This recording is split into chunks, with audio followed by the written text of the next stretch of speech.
Ya, Bapak Ibu kita buka di dalam Kolose pasal yang kedua, ayat yang ketujuh. Ya, untuk perikopnya itu kepenuhan hidup dalam Kristus, tetapi saya mengambil tema tentang tanaman dan bangunan. Ya, Bapak Ibu perhatikan di Kolose 2 ayat yang ketujuh, hendaklah kamu berakar di dalam Dia.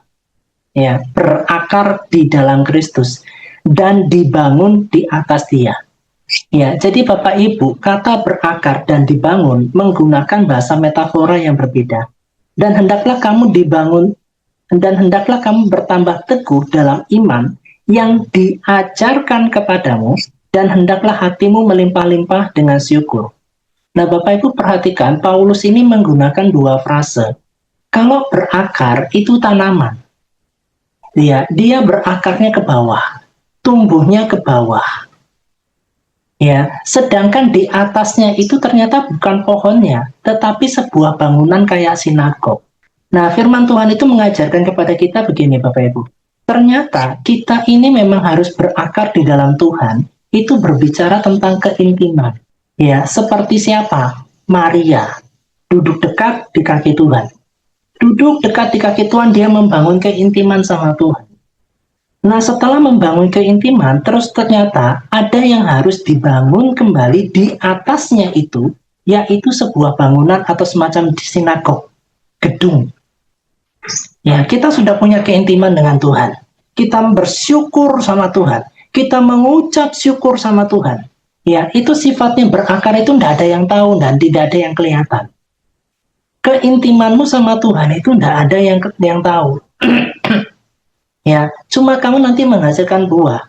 Nah, ternyata bangunan yang dimaksudkan dalam sini itu adalah pengajaran firman Tuhan yang murni. Nah, makanya firman Tuhan dikatakan begini, hendaklah kamu bertambah teguh dalam iman yang telah diajarkan kepadamu. Nah, selain daripada kita berakar, ternyata pola pikir atau ilmu pengetahuan atau yang namanya doktrin atau pengajaran itu harus dibangun di atas pola pikir kita. Jadi baik rasa maupun ilmu pengetahuan kita yang ada di logika kita itu sama-sama dibangun. Jadi Bapak Ibu, kita bukan cuma sekedar membangun keintiman kita dengan Tuhan. Ku sembah Kau Tuhan, ku mengangkat wajahku. Ya suaranya lagunya saya nggak lupa. Ya, ternyata yang harus dibangun itu juga pengetahuan kita tentang firman Tuhan. Karena Bapak Ibu, di zaman akhir zaman ini, lewat media sosial seperti TikTok, Apologet, dan apa dan sebagainya, ternyata banyak pengajaran-pengajaran yang nggak sesuai dengan Alkitab. Ya, kita akan menjadi yang namanya goyah. Ini harus yang ada yang namanya balancing. Ya, makanya kenapa Bapak Ibu ada sebuah lagu berkata begini, baca kitab suci, doa tiap hari, doa tiap hari, doa tiap hari. Baca kitab suci, doa tiap hari kalau mau tumbuh. Jadi bukan cuma sekedar keintiman, Bapak Ibu.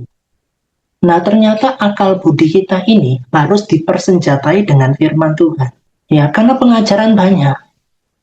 Ya, ada yang pengajaran sekarang dari Calvinis. Ada yang namanya Jesus Only.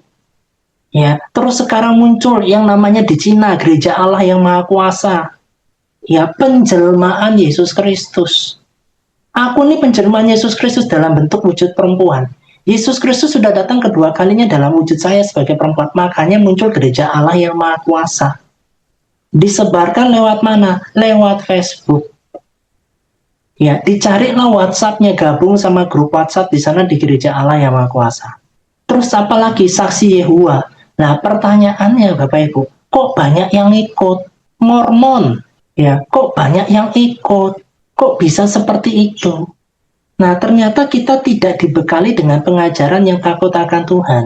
Kita membangun keintiman dalam pujian dan penyembahan, tetapi firman Tuhan berkata, ajarkanlah kepadamu, dan hendaklah hatimu melimpah dengan syukur. Bapak Ibu, coba kita buka di dalam 1 Korintus pasal yang ketiga, ya, di ayat yang ke-10, dasar dan bangunan. 1 Korintus pasal yang ketiga ayat yang ke-10. Sesuai dengan kasih karunia Allah yang dianugerahkan kepadaku, Aku sebagai seorang ahli bangunan yang cakap telah menetapkan apa? Dasar iman. Dan orang lain membangun di atasnya. Tetapi tiap-tiap orang harus memperhatikan bagaimana ia harus membangun di atasnya.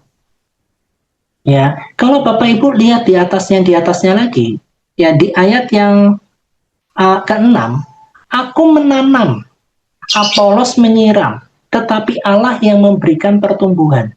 Jadi Bapak Ibu, di dalam kehidupan kita sehari-hari, itu kita akan bertemu dengan Apolos, kita bertemu dengan Paulus, kita bertemu dengan banyak hamba-hamba Tuhan yang mengajarkan firman Tuhan kepadamu. Ya, karena itu yang terpenting bukanlah menanam atau yang menyiram, melainkan Allah yang memberi pertumbuhan. Lewat apa? Keintiman. Nah, makanya di ayat yang ke-10 dikatakan, sesuai dengan kasih karunia Allah yang dianugerahkan kepadaku, aku sebagai seorang ahli bangunan. Ya, ahli bangunannya ini siapa? Hamba-hamba Tuhan yang takut akan Tuhan. Nah, akan menjadi sangat berbahaya kalau kita ini menjadi karismatik yang kebablasan. Ya, yang hanya fokus kepada yang namanya penumpangan tangan gedubrak. Hanya fokus yang namanya pengurapan. Ya, setiap awal bulan ada doa pengurapan. Pengurapan terus. Tetapi karakter ilahinya tidak pernah diajarkan. Hidup takut akan Tuhannya nggak diajarkan. Terus yang kita ajarkan kepada jemaat bukan hidup yang takut akan Tuhan, buah sulung aja diomongin terus. Wah, ini repot. Ya, makanya dikatakan sebagai cakap ini yang membangun ini adalah hamba-hamba Tuhan. Tetapi tiap-tiap orang harus memperhatikan bagaimana ia harus membangun di atasnya. Jadi Bapak Ibu, ada bagian kita, bagaimana kita membangun pola pikir kita, apakah sesuai dengan firman Tuhan atau tidak. Bagaimana kita membangun pengertian atau pengetahuan tentang firman Tuhan yang benar dalam hidup kita. Nah, kalau Bapak Ibu membaca di dalam Hosea pasal yang ke-4, ayat yang ke-6, firman Tuhan berkata begini, umatku binasa karena tidak mengenal Allah. Mengenal Allah itu apa? Bangunan yang ada di dalam pola pikirmu. Pembaruan yang ada di dalam akal budimu. Karena engkaulah yang menolak pengenalan itu, maka aku menolak engkau menjadi imamku. Dan karena engkau melupakan pengajaran Allahmu, maka aku juga akan melupakan anak-anakmu. Ya, jadi Bapak Ibu, kita bukan sekedar berakar. Ya, tetapi kita harus juga memenuhi akal budi kita tentang pengenalan akan Tuhan. Ya, karakternya Tuhan seperti apa? Pola pendidikannya kepada kita seperti apa? Maunya Tuhan seperti apa? Ya, supaya kita nggak terlalu banyak diombang-ambingkan dengan banyak pengajaran, Bapak Ibu. Saya pernah ada di satu titik, Bapak Ibu, satu titik itu, saya masuk ke kamar saya ini, saya tuh berdoa sama Tuhan begini, Tuhan aku tuh bingung. Pendeta A ngomong gini, pendeta B ngomong begini. Pendeta C ngomong A, pendeta D ngomong F. Aku bingung, Tuhan. Yang harus aku lakukan bagaimana? Dan Tuhan memberikan impresi. Ya, di dalam Mazmur 25 ayat yang ke-12. Siapakah orang yang takut akan Tuhan? Tuhan menunjukkan jalan yang harus dipilihnya. Orang itu akan menetap dalam kebahagiaan dan anak cucunya akan mewarisi bumi. Tuhan bergaul karib dengan yang namanya orang yang takut akan Tuhan dan perjanjiannya akan diberitahukan kepada. Saat saya baca firman Tuhan ini, saya belajar mulai berakar dulu. Ya, saya mulai menjadi pelaku firman dulu. Saya belajar untuk menjadi pribadi yang takut akan dulu. Saya masih belum punya pengenalan akan Tuhan yang mendalam enggak.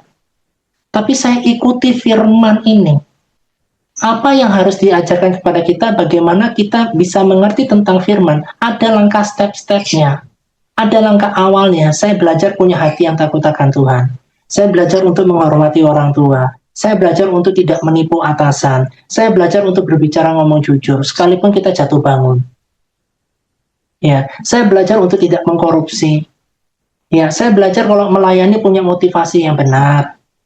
Gitu. Karena Bapak Ibu gini loh, apa yang kita lihat, apa yang dengar itu muncul sebuah rangsangan, gitu, imajinasi dalam diri saya itu. Saya tuh kepengen jadi hamba Tuhan, Bapak Ibu, kepengennya tuh ngobrol loh, atau khotbah di banyak orang gitu, 30.000, 40.000 rasanya keren gitu, wow banget gitu loh. Ya tapi setelah saya koreksi hati saya, kamu bukan melayani Tuhan, Kamu sedang menjual dirimu seolah-olah dipakai Tuhan bicaranya di depan orang banyak. Nah, saya belajar akhirnya berusaha untuk membersihkan hati ini, Bapak Ibu. Ya, saya belajar untuk dulu hidup takut akan Tuhan, jaga perkataan, jangan suka gibahin orang, gitu ya. Wah, itu bolak-balik Bapak Ibu, karena lidah ini paling sulit diatur. Bolak-balik saya jatuh di sana itu. Saya pelan-pelan, saya belajar takut akan Tuhan, terus saya ikuti ayat selanjutnya. Tuhan bergaul karib dengan orang yang takut akan Tuhan, dan perjanjiannya diberitahukan kepada kita. Mulai Bapak Ibu saya baca Alkitab dulu, saya ngerti. Nah, baca lagi Alkitab, oh saya ngerti. Baca lagi Alkitab, oh saya ngerti. Nah, ternyata stepnya dari situ. Ya, selain daripada berakar, ternyata yang harus dibangun tuh pola pikirmu, Bapak Ibu. Yang sesuai dengan firman Tuhan.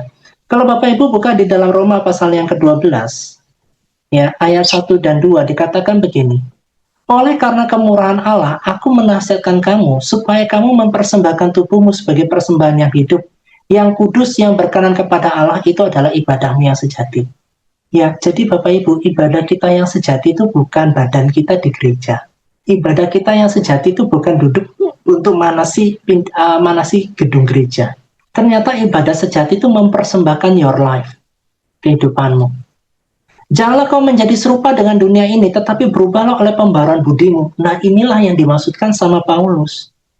Kamu harus dapat pengajaran supaya budi kita tuh mengerti tentang firman-Nya, dan kita mengerti tentang perjanjiannya. Sehingga kamu dapat membedakan manakah kehendak Allah, apa yang baik, yang berkenan kepada Allah, dan yang sempurna. Ya, setelah saya mengikuti proses kayak begitu, Bapak Ibu, dari takut akan Tuhan, saya bangun pola pikir saya. Ya, saya hidup takut akan Tuhan dulu, setelah itu saya bangun pola pikir saya untuk pengenalan akan Tuhan. Ternyata prosesnya tidak sampai di sana. Proses berikutnya tuh di jiwa saya. Ya, kecenderungannya kok kepingin, wow gitu loh. Kecenderungannya kok kepingin memimpin gitu. Kecenderungannya kok kepingin ngatur. Kecenderungannya kok kepingin dapat pujian gitu. Setelah saya koreksi lagi ke dalam, Bapak Ibu, ternyata benar apa yang dikatakan sama Yakobus 4 ayat 7. Sebab itu tunduklah kepada Allah dan lawanlah iblis, maka ia lari dari hadapanmu. Ternyata untuk menaklukkan jiwa yang penuh ego, ada pride, ada keinginan, kita melihat rangsangan-rangsangan yang ada di depan, ternyata untuk menjaga jiwa ini ternyata tidak mudah. Dari jiwa inilah menentukan buahmu. Roh Kudus itu yang berkuasa atas jiwamu baru bisa tampil buahnya. Apakah kita sabar? Apakah kita punya pengendalian diri? Apakah kita rendah hati? Ya, itu termanifestasi di jiwa. Ya, Bapak Ibu ada 3 step. Yang pertama, kamu hidup takut akan Tuhan dulu. Ya, semua firman-Nya lakukan aja, jadi pelaku firman.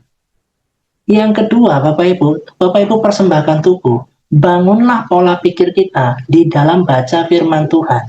Ya, dalam takut akan Tuhan, Tuhan akan buat kamu mengerti tentang firman-Nya.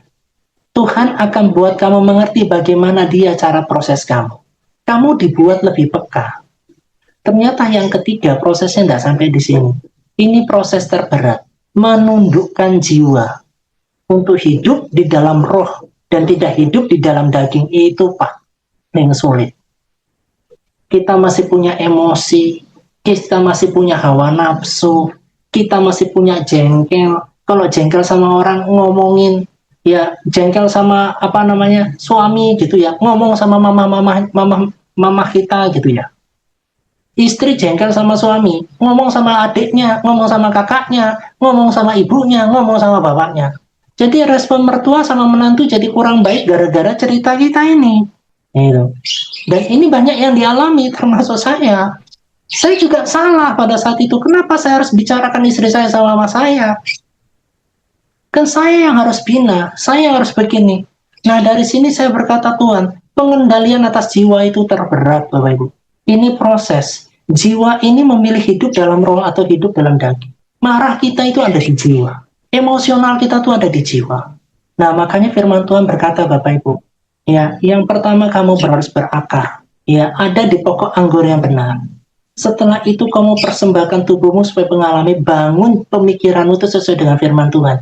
Setelah itu jiwamu ini akan berbuah. Kasih, sukacita, damai sejahtera, kesabaran, kemurahan, kebaikan, kesetiaan, kelemah lembutan, dan penguasaan diri. Jiwa kita ini dirubah total. Ini tahap yang paling sulit.